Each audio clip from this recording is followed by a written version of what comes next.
It seems like the Weeknd just became more of a worse person from the first mixtape.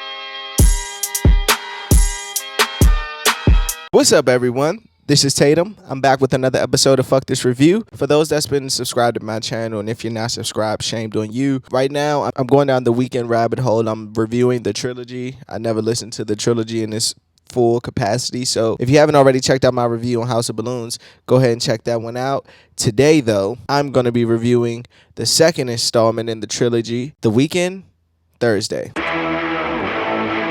First thoughts. It seems like The Weeknd just became more of a worse person from the first mixtape. The shit that he did in the House of Balloons, on this one, he went even harder and brought more people into it and more women into it and just like went bonkers. But then it also is a piece of it where it feels like he also was hurt in a way. That's my first thoughts on it, just story wise. Music wise, it's okay as far as music. It's nothing I don't think stood out to me that's like, oh my gosh, well, I'll take that back. I'll get to it. It's one thing that stood out to me in this album that I thought was cool because I never heard The Weeknd on that kind of sound. But for the most part, it's okay. Again, I'm looking at it. I'm listening to it in 2021. It's been almost 10 years.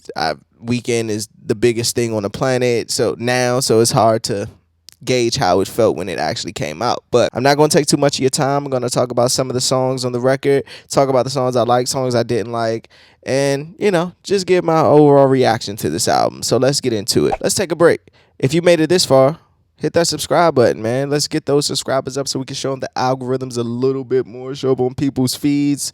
Help me out. Let's get back to the show. And I have to talk about the cover as well. The same girl on three different days, Wednesday, Thursday, Friday. And the one on Thursday is obviously in color because that's the girl, that's the day, that's the whole portion of the album. I thought was cool. All right, so the album starts with Lonely Star. And for me, Lonely Star is him meeting the girl and falling for the girl. Let me ask this, Weeknd fans. Is it two girls on this album? Is it Valerie or the girl that he links up with on Thursday? Is that a different girl from the main girl he breaks in the album? Let me know in the comments. Like, isn't that the song where he says like you can have it all? The beat is dope. I love the driving force of the beat. It's that classic Weeknd sound to me. Life of the Party. The music on the record is better than the actual lyrics on the record to me with that song. Like, I could have done without those vocals, but the musicality on that record is so fucking dope. Thursday, the title track of the record, he talks about only seeing that girl on that day and the things that come along with that, the feelings he had for her and everything that's intertwined with the album and the girl that he's following, right? And this is why I asked, was it two different girls on the record? Because the girl that he's promising everything to on Lonely Star, I doubt if she's on Thursday.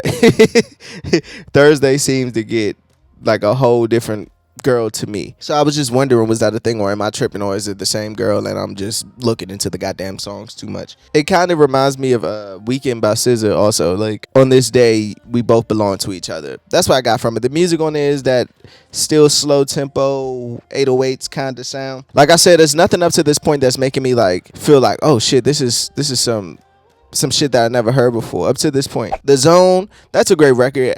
I honestly don't think, first time I heard it, I was like, why is Drake on this record? The song seems to be over by the time that he comes on the record. But it was funny to hear like old Drake now, because you could tell the difference in Drake's tone and flow and everything, that it was Take Care Drake. And him on The Zone talking about like he only can, like he's ready to, have sex with the girl, whatever, but he got to get in his zone. He got to take these drugs. He got to get in all this. He has to get in all these requirements before, it's time to have sex with her or get in his own. Like, he has to get in his own. That's what I got from the record. Nothing like really mind-blowing, but Birds 1 and Part 2. But here at 5, and the way it ends, the latter half, I think was better. Where he's telling the girl, I believe it's Valerie, that I'm no good for you. You know what I mean? Made you fall in love with a nigga like me. He kept confessing to her how wrong he is. And that's how guys do all the time, right? Oh, you don't want me, I'm this. And then, like, really don't push the girl away. Gone, I don't like that song at all. Rolling Stone is the only song that stood out to me on this record. Rolling Stone was a different sound. It was more of acoustic sound than I've heard from The Weeknd ever. It'd actually be nice for him to like try that sound a little bit more now. Like, I would enjoy that a lot. And the album ends on the regular version, Heaven in Las Vegas. That guitar on the hook was dope. That's one of the things that stood out to me on that record. And then he tries to blame it on like the lack of father figure is the reason why he makes these actions that he makes. I'm like, come on, dude. Come on, dude. Like, you did all this to both of these women, quote unquote, which I think, like, no, take accountability, bro. Like, just take accountability. Best songs: Rolling Stone, The Birds Part 1, and The Birds Part 2. Worst record: Gone.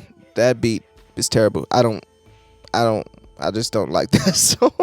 Best line, he says, "Baby, love me before they love me, until you won't love me, because they'll all love me. I'll be different. I think I'll be different. I hope I'm not different. I hope you're still listening." I chose that line and, that latter line because it makes me tap into the Weeknd psyche a little bit more. Like, yeah, I'm not good with these accolades right now. I want to be the biggest ever. And then for him to go on and be one of the biggest ever, you got to compliment him on that. And you got to see he saw it here. Like, he saw it here. As far as rating, I'll give it a 3 out of 5. Let's wrap this shit up, though.